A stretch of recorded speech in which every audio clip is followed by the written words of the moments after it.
I'm Ken Fjord. Last year, I wrote a book for my son entitled The Graysonian Ethic, Lessons for My Unborn Son, in the months before he was born. Once he was born, I published the book on Amazon. He's now a happy bouncing baby, and I've decided to release the audiobook version for free on YouTube. On change. Be prepared, you are going to change. Maybe every day, every week, every month, every year. There is a parable known as the Ship of Perseus. Perseus is a legendary figure from Greek myth. Within the parable, a museum claims to have the original ship that Perseus used. When they were pressed, they did at one point have the original ship, and then some boards rotted out and they replaced them. And then later some sails rotted out and they had to replace those. Eventually, after centuries, every single piece of the ship had been replaced. The philosophical question is, this ship made up of entirely different components than that one?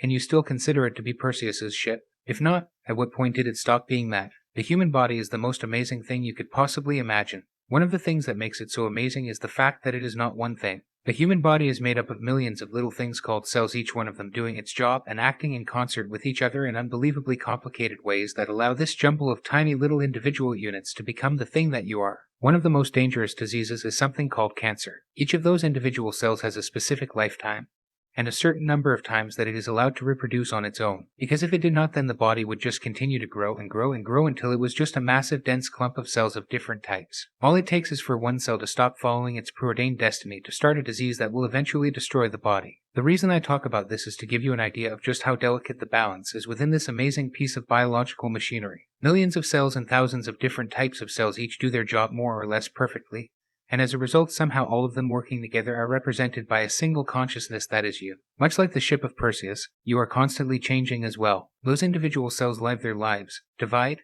and die. It is said that every 7 years every cell in your body has been replaced. Despite this absolute transformation, we still feel like the same person. Just as our bodies can fundamentally change over the years, our opinions can also change. New data can and should change your mind about things. There are a lot of people out there who seek power who are going to insist absolute consistency your entire life. One of the reasons that they insist this is that often they have figured out ways to mold you and shape you into what they want.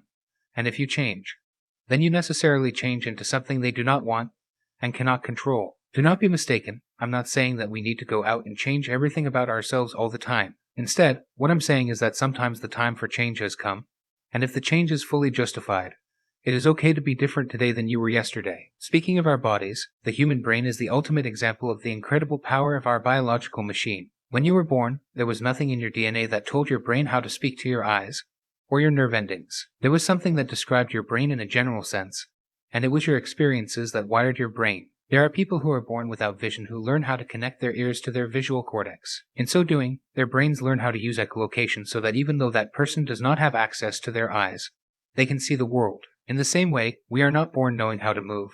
We slowly learn how to move by moving our hands and fingers, testing things and seeing how everything fits together. Our brains wire themselves around the stimuli. Imagine that the genetic code that makes you does not describe a lot of the fundamental important things about how to operate. It passes that task on to the environment, and the individual brain wires itself. The human brain does not rewire itself to quite the same extent as you get older, but the fundamental idea of the brain wiring itself also applies to ideas. When I was a young man who had just gotten out into the world, one of my personal goals was to meet someone to share my life with. At that moment, I had never really spent any time thinking about women that way. Of course, I wanted to meet women, but I had not really put any real effort into it, so it did not happen. Until that moment in my life, I was more focused on building my life. I had a lifetime of experiences, but I thought that I just did not know anything about women, and because of that I did not even know where to start. One of the most important things that I had to learn was about the female experience.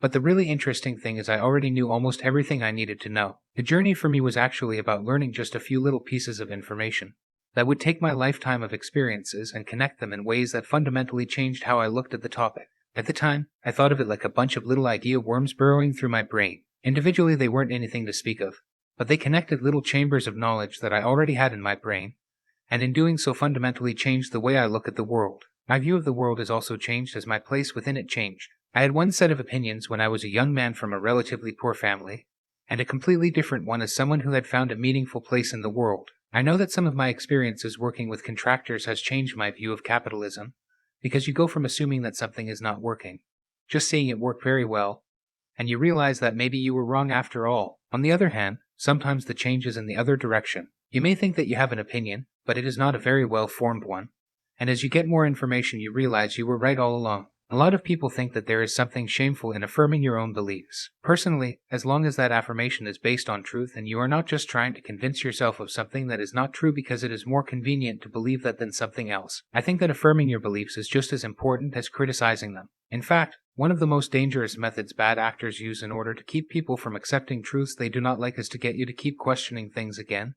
and again and again, not because there is anything wrong with them, but because they hope that if they get you to question them enough times, you will change your mind to what they want you to think. And that brings me to one of the most important things, and it has already been a running theme in this chapter. People are always going to be trying to change you to be something more useful to them. Not just you, everyone. The power to change minds is the power to change the world. You need to keep a close eye because there are always bad actors out there hoping to change the world in ways that are bad using the language of changes that are good. Some people will use the name of progress to try to convince you to adopt bad policies. Right now, at this moment in time, there are people out there who are trying to make heinous crimes against children acceptable. That is not a change I can get behind. On the other hand, there are other people who will use the name of going back to the good old days to regress society, in ways most people would fundamentally disagree with if they had to live it. Recently, I have seen people trying to change minds by forcing us into a false dichotomy. They say we need to choose either one group of bad people or another group of bad people, and there is no other choice and to refuse to choose is to let what they paint as the worst group of bad people win. Learning how to see past the pretty words to the reality of something being proposed is an important skill, and something that only comes with experience. Just try not to make the mistake of falling for pretty words that you might later regret. Finally, the last thing I want to talk about on this subject is that change is not always dramatic.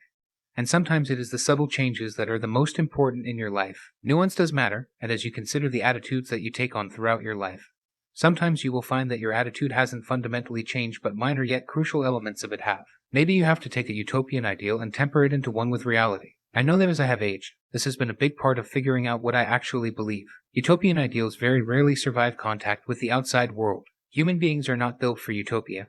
Human beings are built to survive in a world that sometimes has some very bad things going on. It is okay to keep your eyes in the clouds and hope for a better tomorrow. As human beings, I think that this is one of our most important characteristics, and one of the reasons we have become the dominant species on the planet despite being physically weak, lacking any natural weapons, being worse predators than the predators, worse herbivores than the herbivores, and overall just being very fragile creatures. We use those giant brains of ours to imagine a better tomorrow, and course correct along the way as more data comes in order to make something as close as possible to that tomorrow happen. That requires nuance. It requires a willingness to change without a demand to change everything. When someone comes to you with a big argument, it is okay to only be persuaded by bits and pieces, and to take those bits and pieces and use them while casting away the unpersuasive parts of an argument. In the end, however you decide to change, as long as you remain someone you can be proud of being and someone you can look in the mirror and live with, that is the most important thing. It is okay to be wrong. You can change the things that are wrong. It is okay to be right, and it is okay to be right in the moment,